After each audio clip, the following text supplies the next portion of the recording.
First ever factory outlet Mukunda jewellery KPHB Kothapet Khammam Somajiguda Hanamkonda. నమస్తే రమగారు. నమస్తే జయ. రమగారు, నిన్న కాల్ చేసినప్పుడు ఎక్కడికో వెళ్ళాను జయ అన్నారు. ఒక ఆలయ దర్శనం అయిపోయింది అన్నారు. ఎక్కడికి వెళ్ళారు, ఏం చూసి వచ్చారు? ఒకటే రోజు జయ ట్రిప్పు. శుక్రవారం మధ్యాహ్నం బయలుదేరాం, శనివారం అర్ధరాత్రి బయలుదేరి వచ్చేసాం వెనక్కి.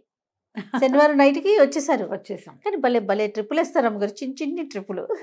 అలా కుదురుతుంది, పెళ్ళాం కాబట్టి. గుంటూరులో పెళ్ళి ఉంది, మా ఇంట్లో ఫ్యామిలీ మ్యారేజ్, దానికోసమని వెళ్ళాం. నేను ఒకదాన్నే వెళ్ళి వచ్చేస్తాను అనుకున్నా. నేను మా అబ్బాయి వెళ్ళి వచ్చేద్దాం అనుకున్నాం. డాక్టర్ గారు కూడా వచ్చేసరికి ఎలాగో వెళ్ళాం కాబట్టి కొన్ని దేవాలయాలు దర్శనం చేసుకొద్దాం చుట్టుపక్కల అని భావించి. ఏంటి ఒక్క రోజుకి కొన్ని దేవాలయాలు అనుకున్నారు? మేము అలాగే చేస్తాం కదా. అవును, టైం ఉందంటే వెళ్ళిపోతాం. అయితే శనివారం ఉదయం వివాహం సుసంపన్నం అయింది. మధ్యాహ్నం భోజనాలు చేసిన తర్వాత 4 గంటలకు అట్లా బయలుదేరిపోయాం. బయలుదేరి గుంటూరు నుంచి పొన్నూరు రూటు మీద నుంచి చెందోలు గ్రామం వెళ్ళాం. చెందోలు, ఈ చెందోలు చాలా కాలం క్రితం వెళ్ళిందే ప్లేస్. చెందోలు తాడేపల్లి రాఘవనారాయణ శాస్త్రి గారని మహానుభావులు, వారిని పీఠాన్ని దర్శనం చేయడానికి లాస్ట్ టైం వెళ్ళింది. అప్పుడు కూడా మేము గుంటూరు వెళ్ళే చెందోలు వెళ్ళాం. ఈసారి ఏమనుకున్నామంటే ఈ చెందోలులో బగళాముఖి అమ్మవారి దేవాలయం ఉంది. ఆ దేవాలయం చూద్దాం అనుకున్నాం. మాకు అప్పుడు కూడా తెలుసు, కానీ అప్పుడు అవకాశం లేకపోయింది, చీకటి పడిపోయింది, వెళ్ళలేదు. ఈసారి ఇట్లా సావకాశంగా కుదిరిందనమాట. ఈ గుంటూరు మీద నుంచి వెళ్తూ ముందు పొన్నూరు, ఈ పొన్నూరులో ఆంజనేయ స్వామి దేవాలయం ఉంది. తర్వాత మన సాక్షి భావనారాయణ స్వామి దేవాలయం. లాస్ట్ టైం వెళ్ళినప్పుడు పొన్నూరు చూసే వెళ్ళాం. అప్పుడు కూడా ఈ ఆంజనేయ స్వామిని చూసాం, సాక్షి భావనారాయణ స్వామి దేవాలయాన్ని కూడా చూసాం. ఈసారి భావనారాయణకి బయట నుంచి దండం పెట్టి ఆంజనేయ స్వామి దేవాలయం మాత్రమే చూసాము. ఆంజనేయ స్వామి దేవాలయం పెద్దది, 14 అడుగుల ఆంజనేయ స్వామి, చాలా బాగుంటాడు జయ. 50 సంవత్సరాలైనా అయింది ఆ స్వామిని ప్రతిష్ఠ చేసి. ఆయనకి ఎదురుగుండా గరుక్మంతుడిది కూడా ఇట్లా 30 అడుగుల పైన ఉన్న గరుక్మంతుడి విగ్రహం కూడా ఆ రోజుల్లోనే ప్రతిష్ఠ చేశారు. లోపలన్నీ దేవాలయాలు చాలా ఉన్నాయి. కాలభైరవ స్వామి, తర్వాత ఏమో శివాలయము, ఒక వెంకటేశ్వర స్వామి దేవాలయం. ఈ శివాలయం కూడా చాలా విశేషంగా కనపడుతుంది. స్వామివారు మనకి వీరభద్రుడు వాళ్ళు కనిపిస్తారు. తర్వాత బోలెడన్ని శివలింగాలు, ఎవరి అభిషేకం వాళ్ళు చేసుకోవచ్చు. తర్వాత పాన్వట్టం మీద చిత్రంగా శివపాదాల్లాగా పెట్టారు. పెద్ద నందీశ్వరుడు, శివపాదాలు.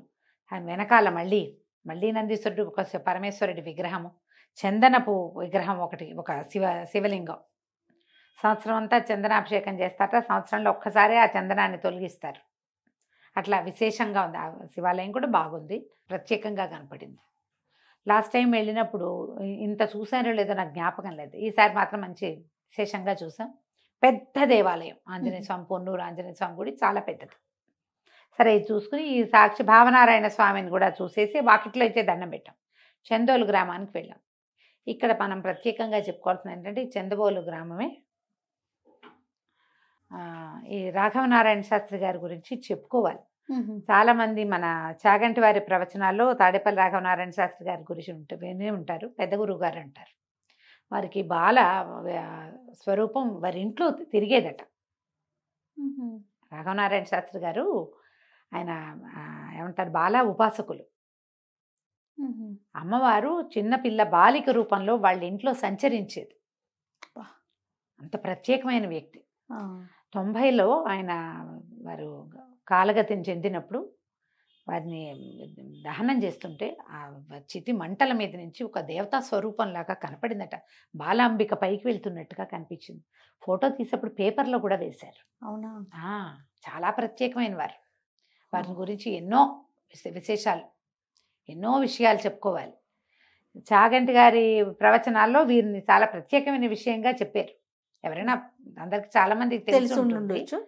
అయితే మేము కిందసారి వెళ్ళినప్పుడు గురువుగారు వారిదే స్థలమే చూడ్డానికి వెళ్ళాం, పీఠం. అప్పుడు కోవిడ్కి ముందు మేము వెళ్ళింది.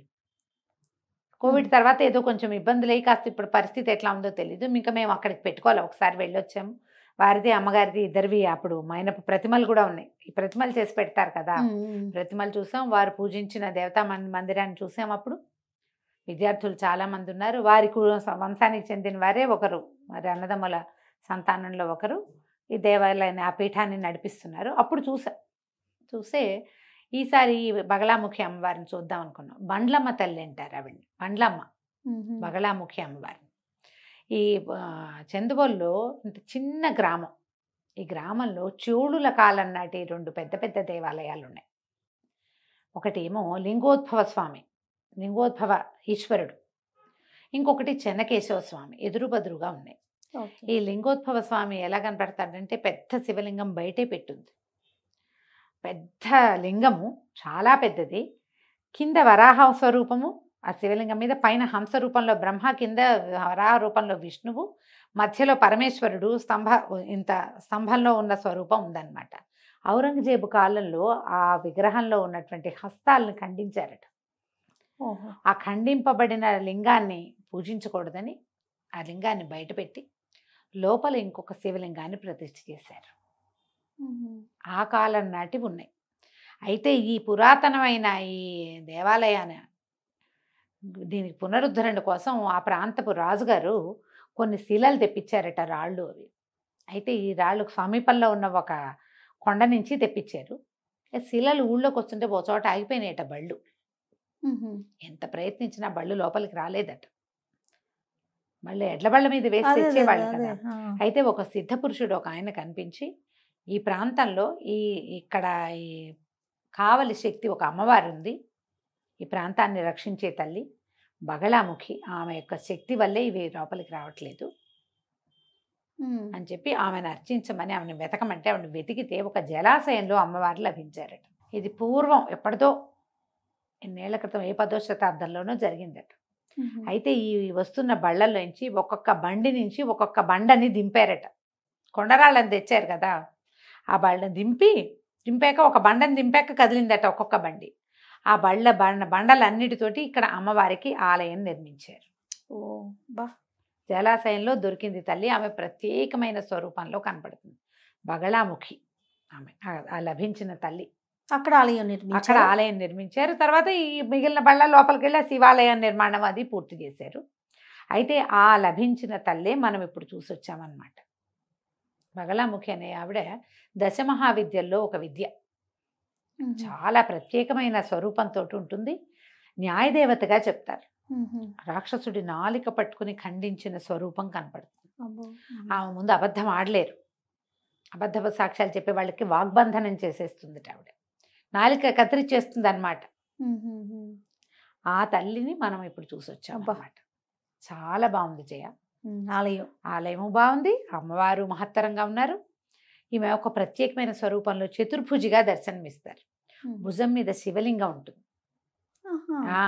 చెవులకి తాటంకాలు, మామూలుగా అమ్మవారికి ఒకే రకమైన ఆభరణాలు ఉంటాయో, ఒక చెవికి వృత్తాకారం, ఇంకో చెవికి నాగాకారంలో ఉండేవి ఉంటాయి. ఆయుధాలు ప్రత్యేకంగా ఉంటాయి. పానపాత్ర అభయహస్తంతో కనపడుతుంది. వెనకాల ఆయుధాలు వేరు. శివలింగం భుజం మీద ఉంటుంది. కపాలమాల, రుండమాల ధరిస్తుంది అమ్మవారు. అమ్మవారి యజ్ఞోపవీతం కూడా రుండమే, ఇవే కపాలాలే. ప్రత్యేకంగా కనపడుతుంది. ఒక కాలు పైకి మడిచి ఒక పాదం కిందకుండి కూర్చున్నట్టుగా కనిపిస్తుంది. పెద్ద పెద్ద నేత్రాలు. ఎంత బాగుందంటే తల్లి, భలే ఉంది. చాలా ప్రత్యేకంగా ఉంది, బాగుంది. ఆలయం కూడా ఒక కార్నర్కి ఉన్నట్టుంది. విశాలంగా ఉంది ప్రాంగణము. గోపురం అది కనపడుతుంది. కానీ మనం దేవాలయం లోపలికి వెళ్తే నాకు ఎట్లా అనిపించింది అంటే, ఇది ఒక పెద్ద చావడిలాగా ఉండి దాంట్లో చివరి భాగంలో అమ్మవారిని కొలుపు చేయించారు. మనం వెళ్ళి సన్నిధిలో కాసేపు కూర్చోటానికి కూడా అవకాశం ఉంది. ఎంత విలక్షణమైన స్వరూపంలో ఉన్నారు. ఈవో గారు చక్కగా అంతా వివరణ, నేను కథ అంతా చదువుకున్నాను, బయట బోర్డు మీద కనపడుతుంది. ఆయన కూడా మళ్ళీ ఇదంతా చెప్పారు. ఈ అమ్మవారు లభించిన జలాశయం గురించి అన్ని వెతికారట. వెతికితే చివరికి ఆ భూమిలో ఒక బావి కూడా వీళ్ళకి లభించింది. దాన్ని కొంచెం పునరుద్ధరణ చేశారు. ఆ బావిలో జలాలతోటే అమ్మవారికి అభిషేకం చేస్తారు. అయితే ముఖమండప నిర్మాణానికి వాటికి తవ్వుతుంటే అమ్మవారి ఆభరణాలు, స్వర్ణాభరణాలు పురాతనమైనవి లభించినాయి, మంగళసూత్రాలతో సహా. బంగారాభరణాలు కూడా దొరికినాయి, భూమిలో దొరికినాయి. కాబట్టి ఆర్కియాలజీ పురాతనమైనవి, ఆర్కియాలజీయా అమ్మవారికా ఈ దేవాలయానికి సంబంధించినవా అని కొంత చర్చ కూడా జరిగిన పిమ్మట అమ్మవారికి వాటిని సమర్పించారు. సంవత్సరానికి ఒక్క రోజే అలంకరిస్తారట. చాలా పురాతనవి, కొంచెం పలచగా ఉన్నాయి, కానీ ఆభరణాలు అయితే ఉన్నాయి. అయితే చాలా విశేషంగా కనపడుతుంది అమ్మవారు. ఇక్కడ జరిగే సేవలు కూడా చాలా ప్రత్యేకంగా ఉన్నాయి జయ. మేము వెళ్ళినప్పుడు అర్చన జరుగుతోంది, హారతి అది ఇచ్చారు. దాని తర్వాత ప్రతిరోజు సాయంకాలం ధూపం వేస్తారు. తలుపులు వేసేసారు. బయట నుంచి ఆయన చక్కగా మంత్రాలు చదువుకుంటూ వచ్చాడు అర్చక స్వామి, ఇద్దరున్నారు. అంతా ధూపం చూపించారు. బయట ఈయన క్షేత్రపాలకుడు పోతరాజు కూడా ఉన్నాడు. అక్కడి నుంచి ధూపం వేసుకుంటూ తీసుకొచ్చారు. ధూపం వేశారు. అందరినీ వచ్చిన భక్తుల్ని కూడా ఏదైనా మన సంకల్పం, కోరిక ఏదైనా ఉంటే తలుచుకుని ధూపం వేయమన్నారు. మేము కూడా వేసాం. ఆ ధూపం వేసాక చివరికి ఇట్లా తలుపు ఇట్లా కొట్టి, అంటే వస్తున్నామని చెప్పి తలుపు తీశారు. తీసి ఆ ధూమంలో హారతి ఇచ్చేసరికి అమ్మ కనపడింది జయ. కళ్ళు తెరుస్తున్నట్టు అనిపించింది నాకు. ఎంత బాగుందంటే, ఎంత అపురూపమైన భావం కలిగిందంటే చెప్పలేను నేను, మాటల్లో చెప్పలేదు. బా కాళ్ళు చల్లబడిపోయినాయి జయ నాకు. ఎంత బాగుంది, ఎంతసేపు నుంచున్నామో ఎదురుగుండా. డాక్టర్ గారు కూడా అట్లాగే ఫీల్ అయ్యారు. చాలాసేపు అట్లా ఎదురుగుండా నిలబడను. ఎట్లాంటి ప్రాణశక్తి, ఎలాంటి ఎనర్జీ ఉందంటే అక్కడ చెప్పలేమన్నమాట. హారతి కదులుతూ ఉంటే ఇట్లా నేత్రాలు పైకి లేచి కిందకి వెళ్తున్నట్టుగా అట్లా అనిపించింది. భలే బాగుంది. చాలా అద్భుతమైన ఆధ్యాత్మిక అనుభూతి కలిగింది. చిన్న సమయం, ఎక్కువసేపు ఉన్నట్టు లేదు అక్కడ. అయితే ఈ దేవాలయంలో చాలా విశేషమైన సేవా కాలాలు జరుగుతాయి. ఎవరో ఒక గురూజీ ఒకరు వచ్చారట. ఆయన అమావాస్యలు సేవించమన్నారట. అమ్మవారి బగలాముఖికి ప్రత్యేకంగా చేస్తారు. హోమం చేశారు. ఒక ప్రత్యేకమైన హోమం జరిపించారట. సాయంకాల వేళలే అట్లా చేశారు. అమావాస్య నాడు సంకల్పం చెప్పిస్తారు. కొన్ని అమావాస్యలు నడిచినాయి. 108 అమావాస్యలు హోమాలు చేయమన్నారట. 70 చిల్లర అయినాయట ఇప్పటికీ. ఈ మధ్య మొదలుపెట్టారు. అమావాస్య నాడు మనం 1116 ఏదో ఉంది, 1100 చిల్లర మనం వెళ్ళి స్వయంగా చేసుకోవచ్చు. విడిగా కూడా ఆ హోమం, బగలాముఖి హోమం చేసుకునేందుకు అవకాశం ఉంది. అయితే ఈ సంకల్పాలు వస్తూ ఉంటే అన్నీ వివాహ సంకల్పం, పిల్లలు పెళ్ళిళ్ళు కావట్లేదన్న సంకల్పాలే వస్తుంటే అప్పుడు శృంగేరి స్వామివారి దగ్గర నుంచి ఒక ఆదేశం వచ్చిందట. వీళ్ళు కబురు చేశారు, ఇట్లా అందరూ సంకల్పాలు, వివాహ సంకల్పాలే వస్తున్నాయంటే ఈ అమ్మవారు ఈవిడ పీతాంబరి అంటారు. ఈవిడ పచ్చటి ముఖము, పచ్చని బట్ట కలిగి ఉంటుంది. ఆమె లక్షణం అది. అయితే ఆమె స్వయంగా పీతాంబరి కాబట్టి, పీతముఖి కాబట్టి మనం ఈ పసుపు కొమ్ముళ్ళతోటి సేవ జరిపించండి అని చెప్పారట. ఆజ్ఞ అక్కడి నుంచి వచ్చింది, శృంగేరి పీఠం నుంచి. దాన్ని బట్టి వీళ్ళు ఏం చేస్తున్నారంటే మంగళవారము, శుక్రవారము పసుపు కొమ్ములతోటి అర్చన చేస్తారు అమ్మవారికి. మంగళవారం ఆడపిల్లలకి, శుక్రవారం మగపిల్లలకి వివాహం కాని వాళ్ళు 9 వారాలు వివాహ మంత్రాలతో అభిమంత్రిస్తారట ఈ సేవ చేసే పసుపు కొమ్ముల్ని. ఆ కొమ్ములతోటి అర్చన చేస్తారు అమ్మవారికి. 9 వారాలు తిరిగే లోపల పెళ్ళిళ్ళు అయిపోతున్నాయట ప్రతి వాళ్ళకి. అబ్బా, ఇది విశేషంగా చెప్పవలసిన సంగతమ్మా అన్నారు. సరే, అక్కడ కనపడుతోంది కదా, అదేలేండి, కనిపిస్తోంది. సో మేము ఈ దేవాలయానికి వెళ్ళి చక్కా చుట్టూత ప్రాంగణం అవి బాగున్నాయి, మొత్తం నిండిపోతుందట. మంగళవారాలు, శుక్రవారాలు, అమావాస్యకి అన్నీ కూడా అన్ని పర్వదినాల్లోనూ నిండిపోతాయి.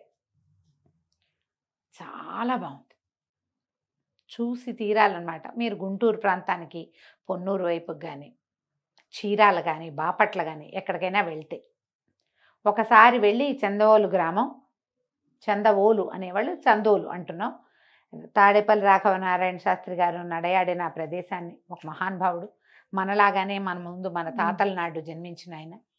అంత ఉపాసనాపరులు అసలు లేరు మన ప్రాంతంలో, చాలా గొప్పవారు.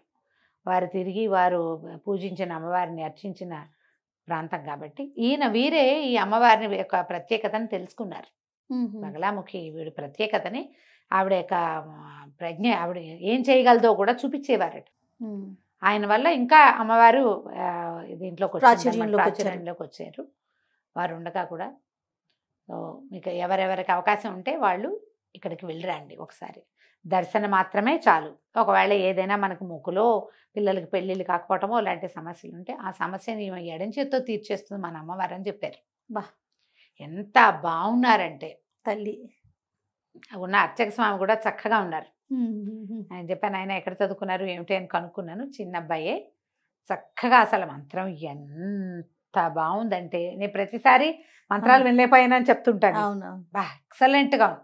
నామాలు చదువుతుంటే గుండెల్లో నుంచి వస్తున్నట్టుంది. మహా బాగుంది. ఆలయము చాలా బాగుంది. వెళ్ళటం అప్రోచ్ కూడా చాలా సులువు. కిందసారి మేము వెళ్ళినప్పుడు రోడ్లు ఇంకా బాగున్నాయి. ఈసారి కొంచెం రోడ్లు ఒక్క రవ్వ సుమారుగా ఉన్నాయి. ఏ వైపు నుంచి అయినా మనం వెళ్ళొచ్చు. మేము వెళ్ళి ఏం చేసామంటే వీరిని అమ్మవారిని సేవించుకున్నాక అటు వెళ్ళి ఆ లింగోద్భవ స్వామిని చూసొచ్చాం. చెన్నకేశ్వర స్వామి కూడా చక్కగా మీసాలు అవి పెట్టుకుని ముచ్చటగా ఉన్నాడు. ఎంత బాగున్నాడు చెన్నకేశ్వర. ఇది ఎదురు బదురు దేవాలయాలు.